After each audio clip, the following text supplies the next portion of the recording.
Hello, this is Joe Pryor with the virtualrealestateteam.com in Oklahoma City, and this is the second edition of the new series on first-time homebuyers.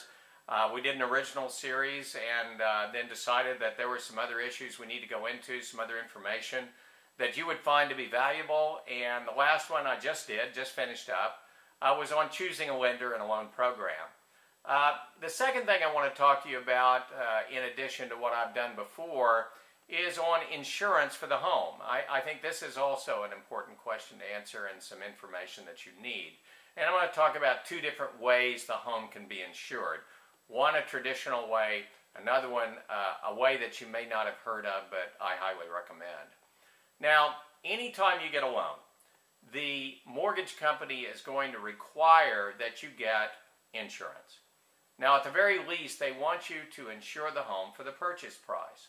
But that may not be the way that you want to go about getting insurance.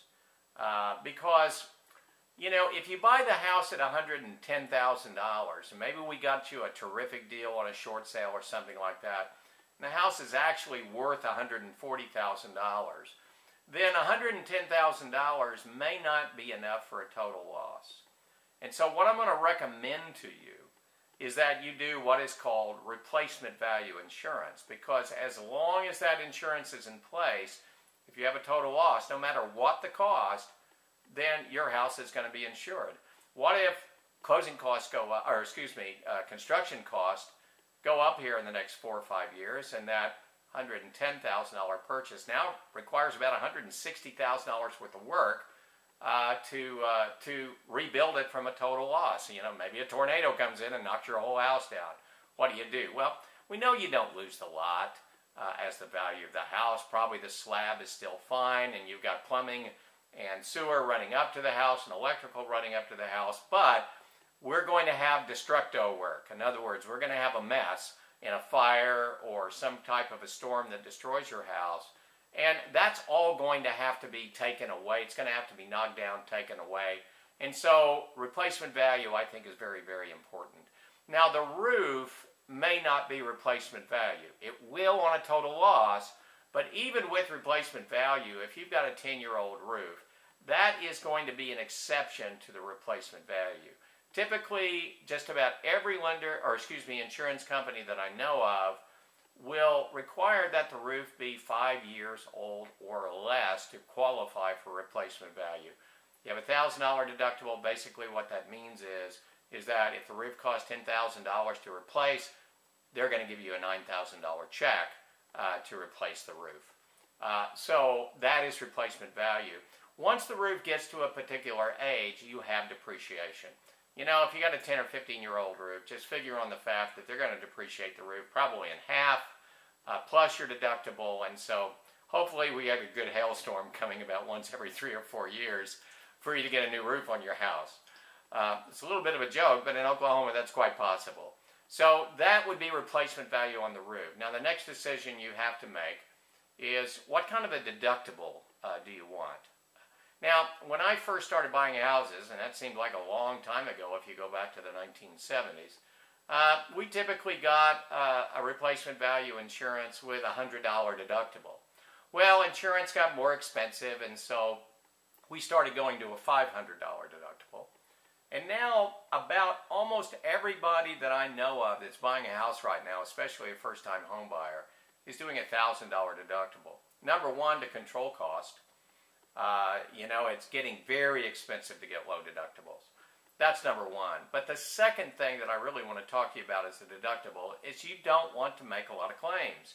If you end up making a lot of claims, if you start being that 3 to 4 claims for $300 or $400 every claim, then you're going to lose your insurance or you're going to be put into a high-risk pool.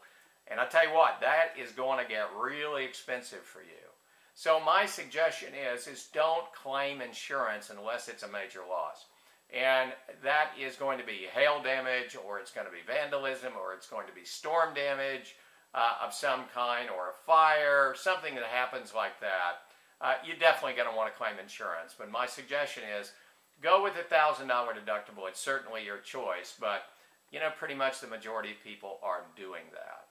Now, one thing I want you to know is we've got a lot of great insurers here of all kinds. And what we're going to do is we're going to talk to the majors. We're going to talk to the State Farms and the Farmers and the Allstates and the Prudentials, of course.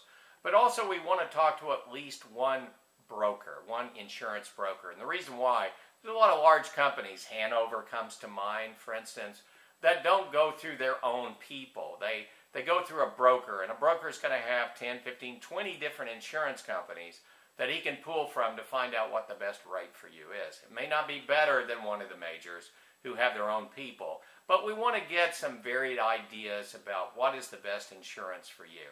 So that's my suggestion. Find that really good insurer, get a bunch of different quotes, probably a $1,000 deductible, and get replacement value on your house. Now, there's another type of insurance, and it really technically is an insurance, but I think of it as an insurance policy. It's what we used to call a home warranty, but now it's called a service contract. The government didn't like the term home warranty. I can understand that because we're really not warranting the home. What we're doing is we're taking the electrical, mechanical, and plumbing, appliances, for instance, and we are putting a separate policy on those called a service contract. And these are large major corporations, AHS, Old Republic, for instance, are a couple that come to mind. And so usually for around $400 typically, you can get a one-year policy that if anything breaks over $60 per occurrence, and you can make as many claims as you want, be it plumbing, like a major plumbing problem, and these are things, by the way, insurance, your homeowner's insurance doesn't cover. But if an appliance goes out, even if it's used, like a washer, dryer, and refrigerator, it's either fixed or replaced, central heat and air, hot water tank, any kind of electrical system, any kind of plumbing system is protected, and typically about a $60 deductible. There are different deductibles that you can do. And if you have some other things like pool or a hot tub that comes with the house, you can add on to that. Or if you're in the country with a water well, for instance, the water well pump can be covered on these things. Most people are buying in the city on their first time, so most people are going to be that typical $400 deductible. Now, if you don't make any claims in a year, it's not going to cost, well, you're out the $400 because you pay for it closing. Now, you can renew it. Once you have it, when you start off with it, you can renew it every year. One thing I like about it, especially for people that are buying 10, 20, 30, 40-year-old homes, is that, you know, some of those systems are maybe getting a little bit tired, and those things can be very expensive. You know, you can have central heat and air problems that can run into $1,000, $2,000, $3,000.